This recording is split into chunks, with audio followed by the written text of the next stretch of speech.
दादा आज अजित पवार बोलताना असं म्हणाले की शरद पवार साहेबांना 40 जागा भरायच्या आहेत.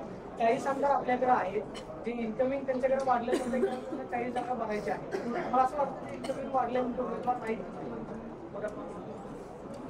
आता 14 तारखेला आदरणीय पवार साहेब हे फलटणला चाललेत असं आम्हाला कळत आहे.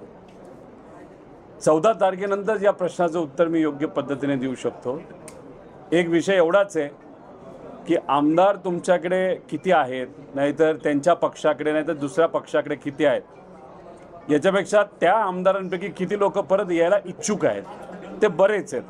पण पवारसाहेबांनी निर्णय कुठेतरी घेतला आहे की ठराविक सोडले तर बाकी लोकांना एंट्री नाही, आणि जर अशा लोकांना नो एंट्री पवारसाहेबांच्या पक्षात असेल ते लोक तिकडेच राहत असतील.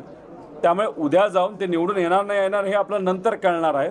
पण ठराविक सोडले तर बहुतांश लोक जे संपर्कात आहेत त्यांना पवारसाहेब घेणार नाही असं कुठंतरी, आणि जयंत पाटील साहेब सुद्धा घेणार नाही असं कुठंतरी आम्हा सगळ्यांना वाटतं.